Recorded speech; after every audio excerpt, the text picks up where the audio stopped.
What's really good, ladies and gentlemen? It's the OG Boricua Dandada, aka Chef. I got Muffins Martinez. We actually would have been early on time if it wasn't for two old guys and a young guy trying to explain how to make a screen or whatever. But Split the screen, split the screen. but anyways, my brother, MLW happened. There's other news in wrestling. Where do we start? How are you doing? What's going on? All that good shit. Like, subscribe, share. Look, like, subscribe, share. I said it before. We're 20, 30 minutes in. And we have those little things scrolling on the bottom of the screen. Dude, if you can see my eyes, you can see the bags under my eyes. I was up to 3 a.m. Eastern time watching that damn baseball game last night. 18 innings, and Freddie Freeman hit that walk-up homer. And game 4 is tonight, and I was telling you, it's going to be interesting who's going to be available, especially the pitchers, because both teams used everybody last night. So if somebody has to go to a bullpen early, they're going to be in trouble.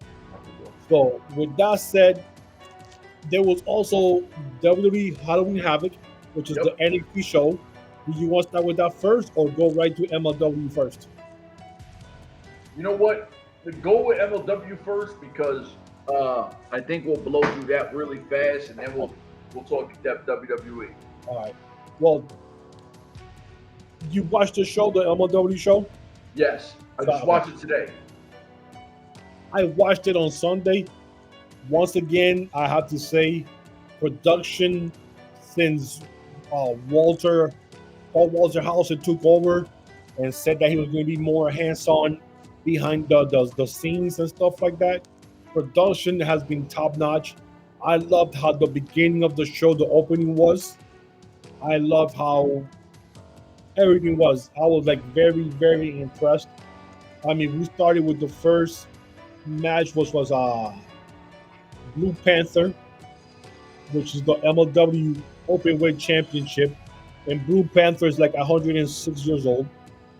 Going up against Atlantis, who's also 105, against Ruhido.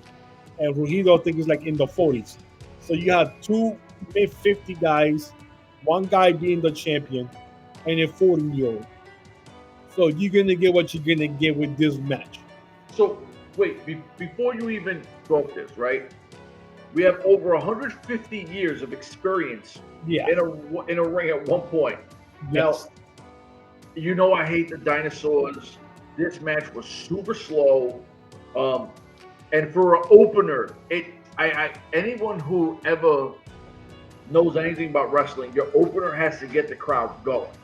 Yes. This to me didn't make me want to watch MLW. Right? I was bored. It went way too long. Well, I want to stand corrected. Blue Panther is actually 65 years old. Oh shit. So yeah, so I stand correct. I thought he was in the mid-50s. Well, he's 65. Bro, they literally said in this match that they had a title, Blue Panther and what's the other old guy's name? Atlantis. That they had a championship match in 1991. And Atlanta is 63. Oh, that's 105 years. 125 years. Jeez. Well, my math is bad, so you gotta do the math right there. Well, I mean, 65 to 63. 6 to 6 is 120, is 12, right? So 120, and then you're looking at the extra 5. And Rohit is 34. So you had 2 6. I can't believe I gotta say this. You had 2 senior citizens, and one of those guys is holding one of your biggest titles for MLW. Disgusting. And you could tell their age because this match looked like a practice match that you have in the gym, and you go into the moves and shit like that, like the way they turn each other. Yeah. At one point, I started laughing because Blue Panther shot him down. He went down, and then Ruhido, instead of jumping over him, take over the step, he literally went around him. Like he went around him. He went around. Like he was a speed bump. I was like, what? Dude, just step over him. step over him. I've in my 40 years of watching, I've Never. never seen anyone go around instead of just going over the guy. So yeah, but yeah. So that was the opener, like you said. They still did some high flying moves, which I'm surprised that they're still able to do that. That match Yeah. sucked. And they don't get scared of falling and breaking something. Well, those guys, I mean, they got to be fragile. Yeah, of course they are. Blue Panther's arms, the fat is hanging down the bottom. So I'm like, oh god, that shit. And then he wore the mask, which is weird because he doesn't wear a mask. So but I guess in the United States, the mask, the fans get more crazy. Oh wow, he has a mask on. So yeah, so that was the opener. Yeah, we could pass that. Yeah, you already know. The Lightning match, which I also thought was a Lightning match, they had Shotzi Blackheart against Brittany Brooks. And I'll tell you something, Brittany Brooks looked really good in this match. Yep. And I love how MLW is using people that are already established and bringing somebody else from the indies, like they did with Alexandra Quintana last time. And now they bringing Brooks into this. And then you go, why are you not using this type of females in your division going forward instead of just like a one-time thing? Well, we pretty look good. Remember 2026 with Paul Walter Howard there. There's supposed to be changes and everything, so we might be scout this girl gonna fit against this girl. Is she gonna look right? Is she gonna right now? If they are gonna do something like that, you're checking the box of we want Brittany Brooks back. Who how to work the crowd. At times she looked better in ring than Shotzi Blackheart. Than Shotzi. Yes. I'm like, hold on, how come this girl looks better than Shotzi? Yep. And they're pushing Shotzi instead. But being a Lightning match, this was for 10 minutes. They almost used the whole 10 minutes because Shotzi won with like 9 minutes and something left on the clock, which was nice maneuvers that she did. Then right after that, Shotzi goes to the back. She's talking some nonsense, and then she gets jumped from the back by somebody, a female in a hood. Priscilla Kelly.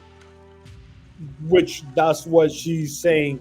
But then I'm thinking to myself, will Kelly, Kelly will she just show up just to jump her? I'm thinking it's probably somebody else just doing the jumping because Kelly couldn't be there at this time. Oh yeah, for sure. Next month. So then Shotzi gets up and now she's going around the place looking for Priscilla Kelly, scheming and going through every damn door looking for that. Anyways, the next match was Diego Hill, Puerto Rican dude, against our boy Ikuro Kwon, Magnus, your homie Kumara, which is the snitch. And now this match was really good. Yes, best really match of the night. Really high flying.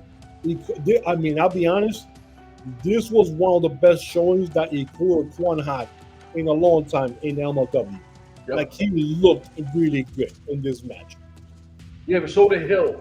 Hill and Kwon, they took that shit to another level. Yes. Like, and not for nothing, yeah, Hill gets the win, right? So we're excited about that because we know Kwon has bulked up since his injury and coming back. Yep.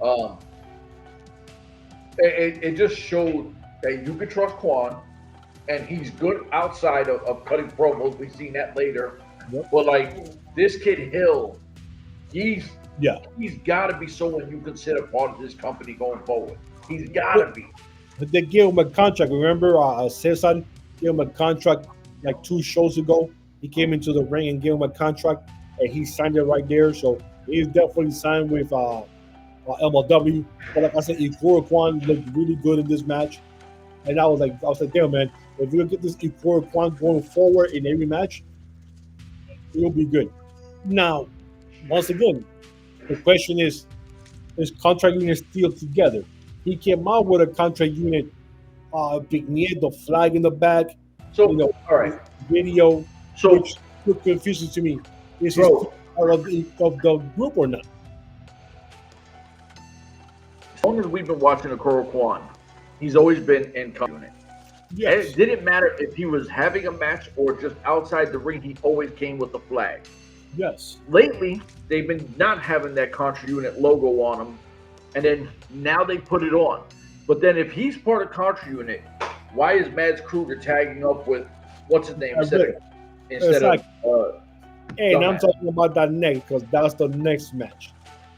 As a matter of fact, before that, my homie, because I'll say that, Brock Anderson cut a good as promo. Yeah, he did. And I was like, he sounds like his daddy right here. He was missing a little bit of his daddy. Like if he No, but could he's a little deeper in the he voice, doesn't have that experience yet like that. like if he could go deeper in the voice, he would have sounded like his daddy. But yeah, he caught a hell of a promo. How Kruger messed up CW, and that's family. Whatever, Extreme Horseman. Now he's making a call out, and now he wants Kruger next month at the November pay-per-view in a lumberjack match. So he threw out the challenge. I guess the challenge has been accepted because that's one of the matches that's going to be on the show. Yep. I didn't hear Kruger say yeah to anything yet, but supposedly that's already signed delivered. And Art Anderson is going to be there. 'Cause I didn't hear that. Oh yeah, yeah. Later on, like after that show happened, I want to say Sunday or Monday, they show Art Anderson logo, like a picture, going to be there at MLW show number 20th. So he's going to be in Brock Anderson's corner. And So, you know he's part of that meet and greet. You know that. exactly. So this is going to be interesting. Who the lumberjacks are going to be? Is CW going to be there? I know it's not going. I'm pretty sure it's not for the title. It's more for revenge. Yeah, it's just a brawl. So this is going to be a brawl, a bunkhouse brawl. This is going to be exciting. I mean, I'm pretty sure we might see Anderson get in there and do a spine buster on Cruel. If that happens, dude, I will lose it. I will definitely get up and I will pop my ass and fall on the floor in excitement. So the next match was the MLW Tag Team Championships between Max Kruger and Matt Riddle against the skyscrapers. So Kruger comes out first, and he gets he came out first. Yeah, Crew came up first. Jumped by both of those skyscrapers. Then Riddle comes out. All right. Now they get in the ring, they're going around and shit. And then Hammerstone comes out. So now Hammer sits out in the announcer's table. Yep. Now this was a good ass match. I'll tell you right now, I was surprised. They did this really good. Now my two questions are going to come up right now. Is Riddle gets in the ring with Kruger, taps him on the chest, like he's excited, like let's kick this guy's ass. And now they're going kicking ass. So my question is one, you've been in a feud with each other for almost a whole damn year. Getting killed, going through tables, getting thrown off the roof, doing all this stuff, and all of a sudden we're supposed to forget all about that, and now you guys are chummies in the ring. Yeah, this was terrible. Okay, so that's my question. That was one question. Question number two. They all keep passing Hammerstone out there. You mean to tell me Hammerstone just beat the shit out of you in the 2 shows ago? He threw you to a table. He choke slam or did something to Riddle, and no one takes a shot at Hammerstone every time they pass by. Like, dude, no. And then later on, the disqualification happened because then Riddle finally goes up to Hammerstone, slaps them, and now they're fighting. Now, question number 3. Now they're fighting outside. Both skyscrapers are beating Crew inside the ring. So now it's 2-on-1. If Contra Unit is together, where the hell is Ikuro Kwon? Didn't come out to help his partner or the leader or whatever of Contra Unit. So I'm thinking to myself, this whole thing is all over the place. I don't understand what the hell's going on. Riddle is now it's a bad guy now. So now they're going to Hammerstone. So is Hammerstone turning face now? See, and that's where I'm a little confused because Who's turning face? I mean, because now this guy is in his mad world now, Riddle. So what is Cool going to be? He's going to be also a bad guy. Is Hammer still going to be a bad guy? So you're going to have three bad guys go up against each other in a triple threat match? I don't get it. Like I'm over. I'm so confused. Talk to me, Chuck, because I'm confused. Yeah, no, like so all right, so we were confused because that Baba Yaga guy, Yes. we were saying, where the hell has he been? He pops up one time, and now when you think of the perfect opportunity to have him, Riddle's a tall guy, the Skyscrapers are big dudes. If you're not going to put Kwon anywhere attached to this, where's that guy? Right? Like, you're telling me you can't just throw him in so they can even the odds kind of thing? So he's not there. We know that Suzuki's been gone. You know, he's doing his thing back home. What was the girl's name? Janai Kai. Janai Kai, she's been gone. She's no longer part of MLW. So you go, okay. They on and off again, music and videos and Ikuro Kwon's intros. It's like, well, is he part of Contra Unit? Is he not? And Kruger does all his promos by himself. Yep. They're never backstage with Kwon. Kwon's never talking about Contra Unit. So Contra Unit to me right now is nothing but a logo, right? There's no Contra Unit. So I'm not sure what MLW is doing because as of right now, where MLW was super faction heavy before, there's not one faction because the Skyscrapers getting their own names. Yep. And you know what that means? There's no more WTF. Yeah. So WTF is gone. Bomaye is gone. The what would they call not the Four Horsemen? Extreme Horsemen. The Rogue Horsemen. The Rogue Horsemen. They're gone. Contra Unit's gone. So there are no factions. So, I mean, why is that thing still popping up? Why is it always between every match you see Contra Unit? Just kill it off already. It's nothing.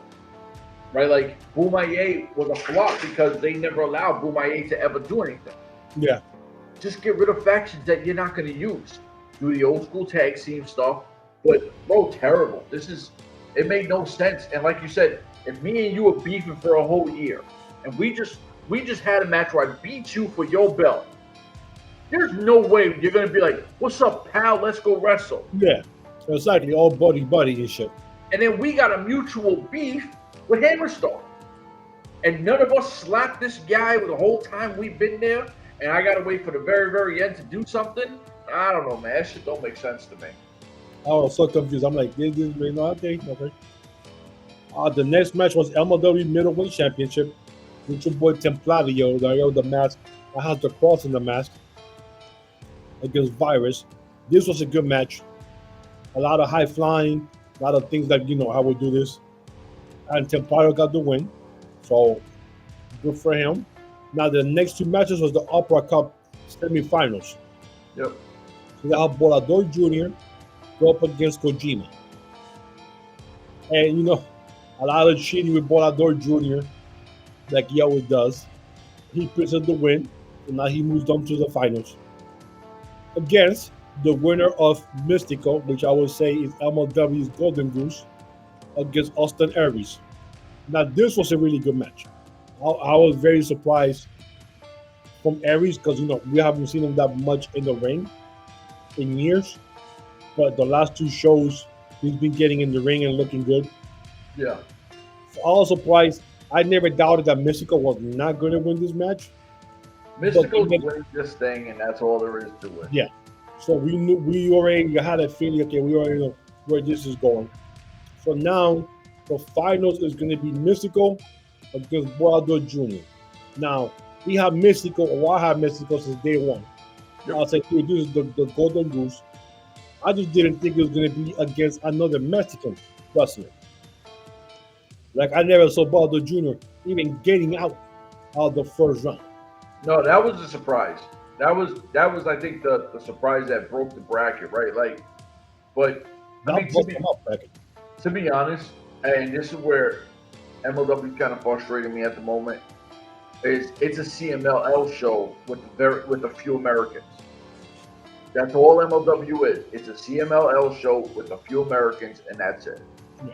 So I was surprised that they're gonna have an all Mexican finals for the cup. And once again, it's Mystico again in the finals. So I'll be surprised if Guadaldo Jr. actually wins this. The only way he wins if it's like outside interference or some kind of shenanigans or some shit like that. He has his crew, so the other two guys that he has with him. Sure. So the guys Yeah, I was gonna tell you. Did you notice they had the DCC mask? Yeah. And then I noticed the graves also won't have Vince, like Vince McMahon, have Vince, and then that's also the one that you said that Josef Samael. Josef Samael. I was laughing, but last year's their sponsors were bigger, weren't they? Yeah, they were a little bigger. You know what though? To be fair, I like the setup. I like you said, the production feels bigger, right? Like, and they played into it. I think if they were smart, how they should do this all the time. October's Halloween, then theme it out. If you do 2 shows, have everything themed out for Halloween. And the place was packed. Place was packed. I mean, it was. I mean, and this is the taping from the live show from last couple of weeks ago. So this place was completely packed. I'm like, shit, this how the show is supposed to look. Where was this filmed at? This was in LA. Okay, yeah. So you got a big luchador kind of following over there. So that shit, Mexicans. Yeah. Mexicans, you know, and pretty. I'm hoping Ice wasn't outside. Dang. Because if not, it would have been a whole different show afterwards. But can you imagine that if Ice arrested bad people and MLW got that kind of buzz? And then some of the wrestlers are getting arrested too. Oh, damn. That's fucked up. And then they having the mask getting take off. Oh, that's bad. I'm a wrestler. Nah, take the mask off. And you're ripping the mask off. Oh, shit, they ripped the mask off. Mystico, we see Mystico's face. No. So now the next show is going to be November 20th from, you said North Carolina? I know it's the Carolinas, but damn, November 20th. Yes, sir. That's a long time. No, it ain't. It's a long time. Dude, to do podcasting November 20th. Oh, yeah, podcasting. I thought you meant the. I was like, that's like. No, because their next show is November 20th. Yeah, today is Charleston, North Carolina. Yeah. It's South Carolina. No, I know, but what we're saying is it's October 28th, right? Yeah. That's almost the end of next month. Yeah. Jesus. Or before Thanksgiving. So it's going to be in Charleston, South Carolina. And it's sponsored by Don Gato. That's going to be the Don Gato tequila, where we might see Don Gato get into the ring against Ikuro Kwon for the brass knuckles. I could see that being a match for that night. Oh, it's got to be. It's got to be. Listen, it's on a Thursday, and it's at 7:30, so at least it's going to be early. Okay, that's not bad. We can swing that. It's a whole lot better. Yes, better than 10. Yeah. So that's your MLW up to date news. So I haven't heard anything else from MLW except that's going to be November 20th. I sent you the match already that for the video or the. And you said Arn Anderson will be there. Arn Anderson is going to be there. I sent you guys the picture of who was it? Hold on. Mystico against Baldo Jr. Yeah. To be the finals of the Upper Cup. Oh, and they're having Killer Cross go up against Matt Riddle. He had a dope video they made for him. Killer Cross? Yeah, that shit was fire. They did a good one for that one. There wasn't much to do of Cesar and Rio this time. So I don't know what happened to the key. Remember that they gave him a key, and they were supposed to find out what the key was for, And Bro, it's MLW. You don't have to stop. or who was the other guy? And we thought it was gonna be Matanza, but then Matanza is actually in WWE now, so we did forget about that too, I guess.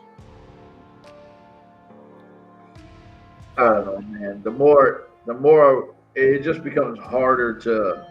It just needs a vision that they got to stick to the plan. You know what I mean? Like,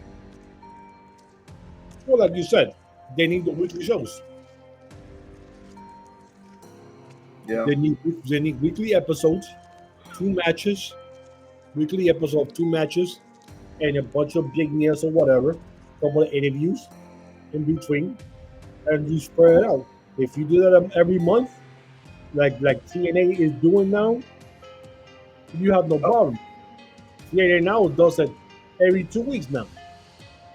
They go somewhere. Except this time for Bound for Glory, they taking like the last 2 weeks for doing nonsense, like backstage stuff.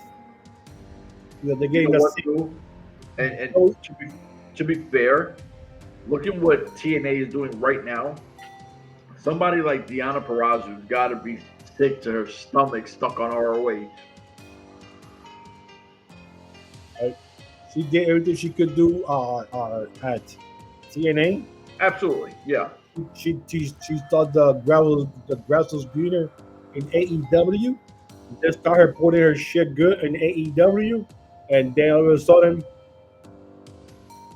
I guess she went back to school, but she finished one of her degrees, and then she's back, and now she's in ROH. Like you barely see her even anything at Dynamite or whatever show or Collision. So the next show they had on the same Saturday was NXT Halloween Havoc. Yep.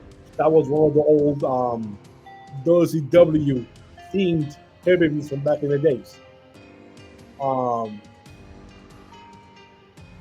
It was okay show.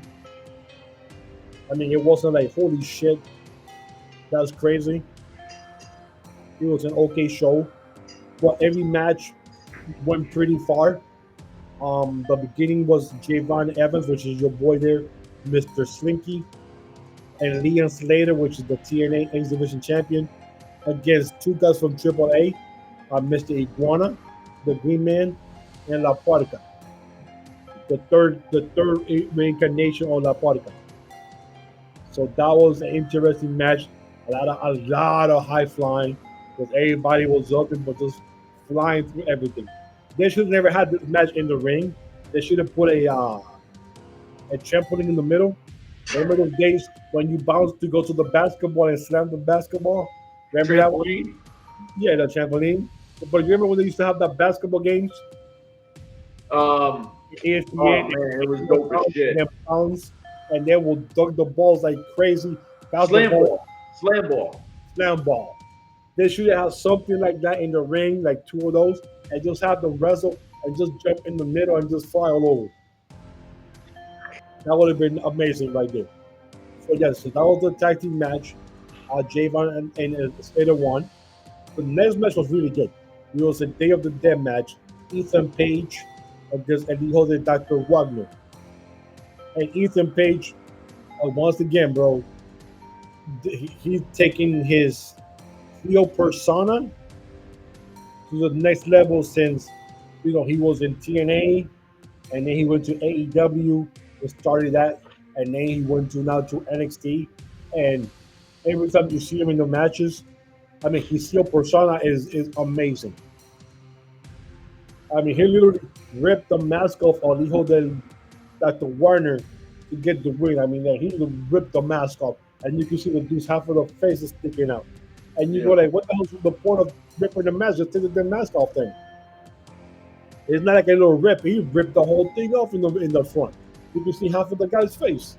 Yeah. But you know what, though? Like, so I know you were big into Ethan Page when he came over and was doing the whole Canadian thing in Impact. Yes. I never was an Ethan Page fan. I was like, he's too goofy. I don't really fuck with that. Went to AEW. I'm not a fan of AEW. Was like, But it feels like from Impact to AEW, he took everything he learned from there and put it onto this platform, WWE, and elevated his game off everything he learned. And Ethan Page is phenomenal. Yeah, I mean, he definitely has taken the next step as a heel in NXT. They already mentioned that he's going to go to AAA with Chelsea Green to fight Mr. Iguana and La Hedria coming up, I want to say, in a couple of weeks. So that's going to be interesting to see them over there. The next match was Blake Monroe up against Sadia, which is supposed to be your girl, Sol Ruka, for the NXT Women's North American Championship. I don't know, man. I have no idea. I don't know why Saria is defending Sol Ruka's honor and defending her title, but that is just Blake Monroe won, so now she has the belt. So I really don't. I don't know, man. I'm on the fence with this because I'm not sure what to think about it, right? Like I'm a little left in the dark because I guess I don't know how to explain it. It don't make sense to me. Yeah, I don't know. It's just kind of the match and the whole ending kind of felt kind of weird. I don't know. But hey, it is what it is. The next match was for the NXT Women's Championship. Now, this was a good as match. This was Tatum Paxley up against JC Jane with Fatal Influence. And go back and forth, back and forth, back and forth. Shit breaks down. Here comes the two guys, Sean Spears and Nico Dane. And Nico coming down, and the two girls from Fatal Influence jumped them and right there in the aisle. Yep. They're kicking both of them out. Here comes Easy Dane from the other side with the championship belt. This is where it gets a little dicey here because I don't know if she's aiming for her partner Tatum Paxley or if she's aiming for Jason Jane. But whenever she was gonna do, she Paxley or I forgot her name now. Easy went and missed, and JC Jane got her with the elbow, and then just homegirl hit it with that nice little whatever you call her move. Yeah, with the shit. I love that move. She flipped her over, pinned her 1, 2, 3. Now Tatum Paxley is the new NXT Women's Champion. I mean, and but the two guys, the calling, they were more excited than Paxley was. Yeah. Especially Sean Pierce. That boy was more excited because he's like, holy shit, we finally got a belt in our camp. But now we got to figure out, is Casey Dane going to try to go after her? Does the calling see her as being the leader of the crew? Because it used to be Sean Spears, but then Easy kind of took over and giving commands and stuff, and giving go do this and that. So now, are they going to see Tatum Paxley as that person now because she's the champion now? So this is going to be interesting going forward to see what type of storyline they go with. I got a question for you before you even get to this next match.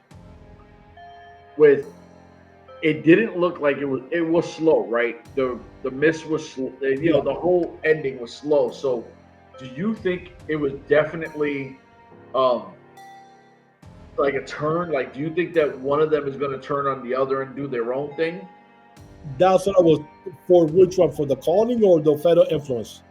Fatal Influence is the one who lost the belt, right?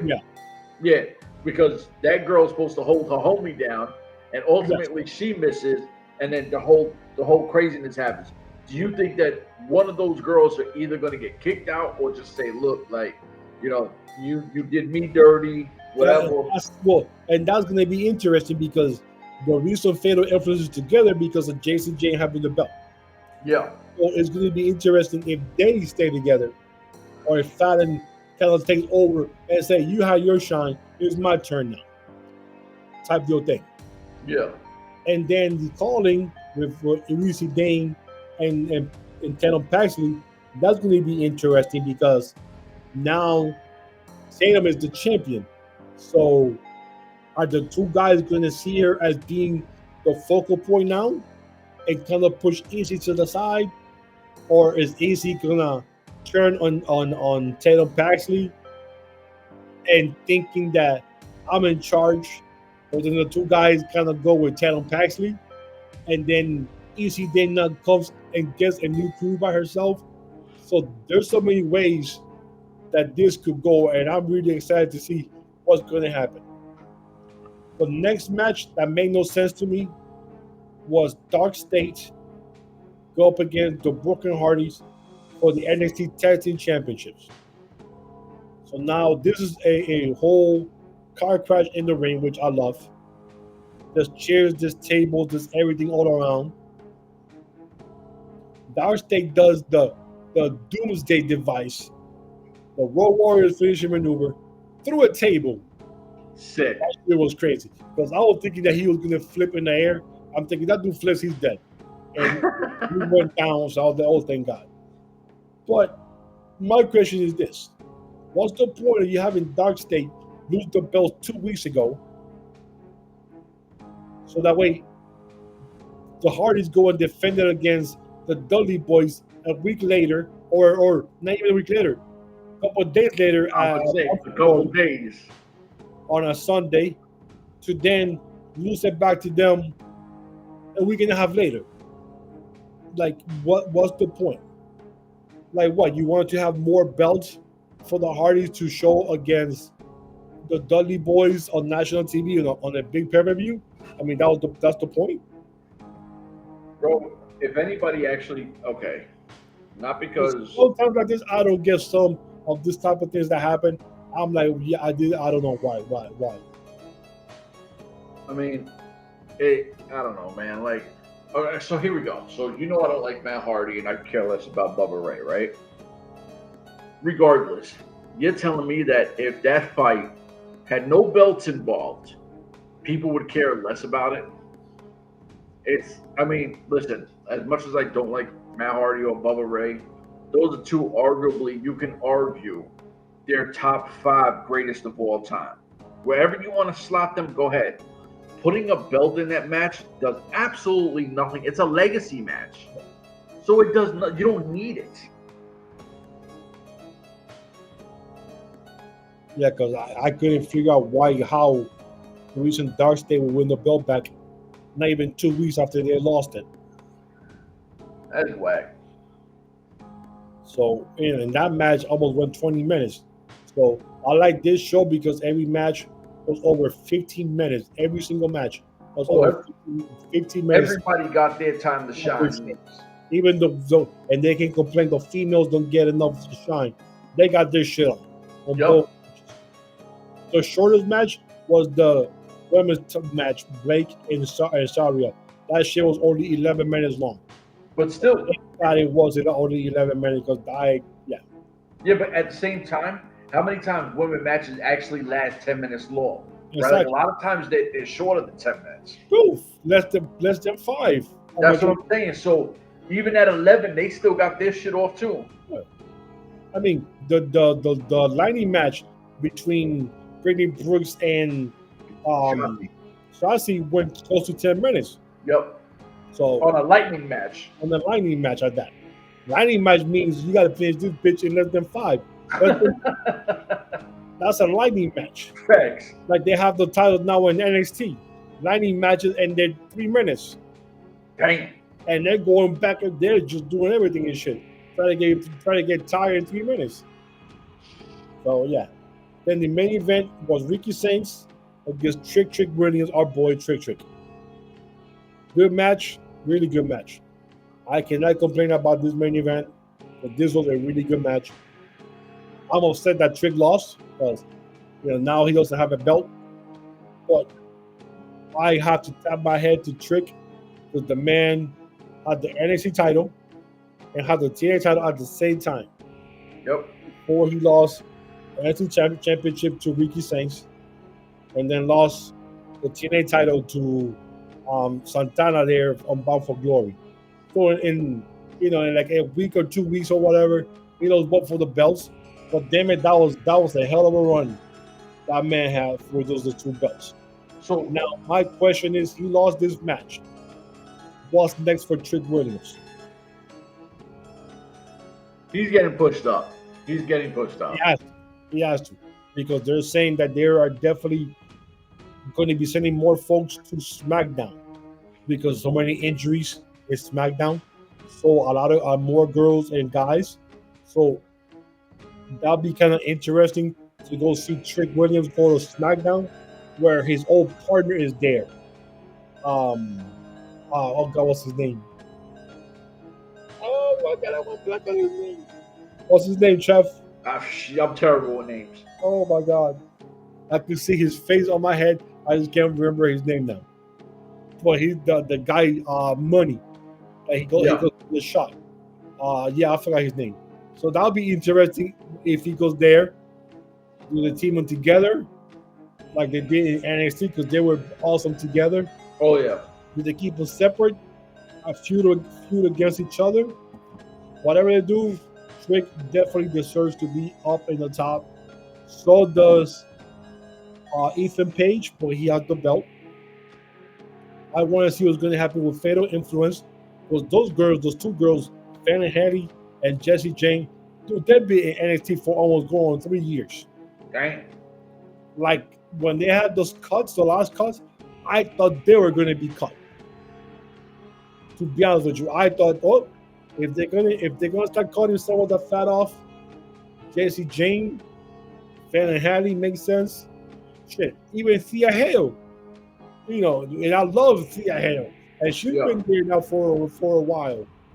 So I'm thinking to myself, okay, they're gonna get cut, and they did not. So what's the vision that you have with them? Because there's so much you're gonna keep them at NXT before you go, okay, am I gonna move up? I mean, and now if they're happy being at NXT and you're happy with it, then hey, I'm gonna keep you there. I'm going to keep paying you until your contract comes up. Yep. Now you have to make a choice.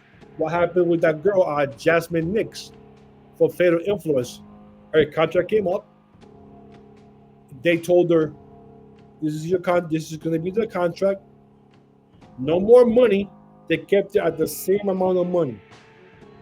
Now she lobbied for herself. Well, you have me doing NXT. Now you have me doing TNA. You have me both shows. I have matches in TNA. I've done everything that you asked from me. Why, what about this? Leave me here. Nope. Now, it's crazy when a female, well, actually, I wouldn't say that. It's crazy when a talent says, no, I am not resigning because you pay me this much. It's crazy when that happens, because the dream of 99% of these wrestlers is go to WWE. Absolutely. Because when you go there, you sign that contract, whatever happens there, you're taken care of. You're injured there, we're going to take care of you here. You happen here, we're going to take care of you here. You need time off? It's here.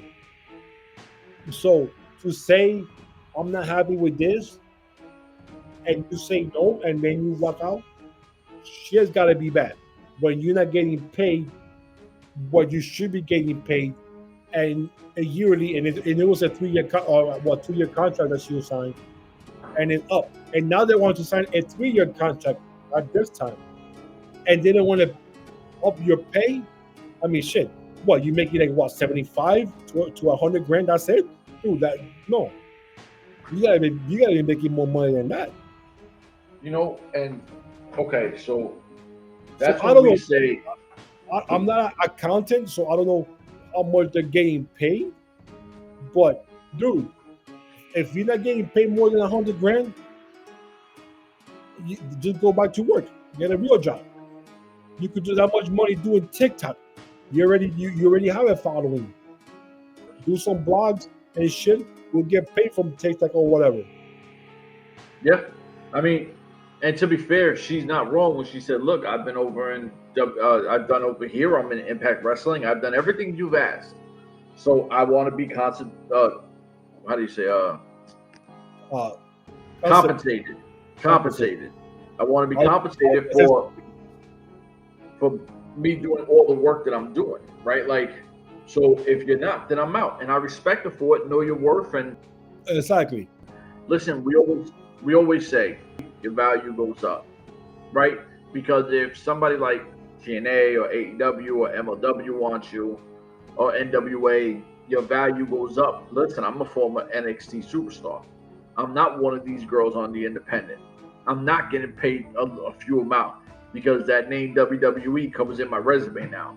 That name Impact Wrestling comes in my resume now. I've done both, right? So you can demand more money. What I did want to say, because we kind of went through it real quick, Ricky Saints, who we know him since N.W.A, right? Yes. He won the TV title, went to AEW, kind of got lost in the shuffle. He came out as the Persian King. That was his outfit for Halloween Havoc, right? Came out as the Persian King of 300. And I was like, maybe people didn't understand that warrior aspect of his outfit, but he came for war. And anyone who knows what the Persians were doing, it was, I don't want to say like, the Nazis, but they were trying to, take over the world globally. And I think that was his statement of, like, I'm here. Get ready to see me. And if you live under a rock and you don't know him from anywhere but NXT, you missed out on a lot of greatness because he was great in AEW. He was phenomenal in N.W.A. And now you're seeing him. This is why we tell people, don't be promotion fans. Enjoy the landscape of wrestling. And now he's at the top. It's a beautiful thing. We've been fans of this guy for many. So to see him, climb that NXT totem pole, it's a lot of validation for all his hard work. So, congratulations to him because he's supposed to be the guy who's too small. He's not big enough. Yep. He's not there. Put a microphone on him and you tell me who's going to bang out against him, right? And athletically, he's an athletic dude. He knows it. Like, not everybody has to be 6'4", 6'6", 280. You know what I mean? Like, greatness is greatness no matter where it comes from. So I just wanted to throw that in there. My bad. No, you're right. And this is where you kind of question the wrestling aspect of stuff. Like, how the thinking was before to how things are now. Where, like you said, it's not all about those big guys anymore. If you have the talent and you have the look, that's the question. Yep. Is if you have the look and you know how to talk on the mic, you're good to go. Your skills could be limited, but as long as you can get in front of the mic, like Michael P.S. Hayes had the look, the long golden hair, the baby face when he started. Dude was a good looking dude for that time. The ladies will go crazy, but his ring style in the ring was limited. Yeah. Which is why they're Body Jack to be more of the guy to be inside the ring than he was. He gets the hot tag, does everything else. That's why you got Bam Bam in there. His limitations were there. They knew what they had to do with his limitations. Keep him out, and let's put these two guys with him. The rest is history with the Fabulous Freebirds. But he knew his limitations, and that's the thing. Now it's all about his looks and how you speak on the mic. See, bro, like, and it kills me when people don't even, like, they're getting into any industry, right? Like, we always talk about how guys, or what, in general, talents are not good on the mic, right? They just think in-ring is everything and it's a spot fest. No, like, it's the same thing. So, obviously, I do the Ice Wars thing. I interview some of the fighters. There's a guy named Nick Laporte. He's on a show, Shoresies, right? And it's kind of like a... That show. You seen that show? Oh, every episode, every season. All right. So the guy, Nick Gorgeous Laporte, he fights for Ice Wars. Right now, he's one of these characters on that show. After fights, I could care less. And this is one of the homies. I talk to the guy all the time. Bro, your nickname is gorgeous. You're 6'4", for, Diesel Dude, back, watching old Ric Flair promos or ravishing Rick Rude. Study the game of guys who lived that I'm a pretty boy tough guy, right? Like, because when I said Ric Flair, of course he knew who I was talking about. If anyone says Ric Flair and you don't know, I don't know. Listen, you're not from Earth, right? Like, but a lot of people don't know Ravishing Rick Rude. Obviously, he's not on Ric Flair's level. But let me tell you something. I was a kid watching Ravishing Rick Rude, could care less. But when that man came out, I will tell you who did. Every woman in the stands. They loved him. So, because all the women, I need a Rick Rude shirt. I need a Rick Rude anything. Market yourself and just take things, right? Like, this is the game that you want to come into. And this is what I said, like I just finished saying about Ricky Saints. Ricky Saints could talk with anybody. I would love a Ricky Saints Eli Drake special, right? Like, give me that. Why do people, and we've said it ever since we covered wrestling, we love Eli Drake. Drake, what's his name again? LA Knight. Thank you.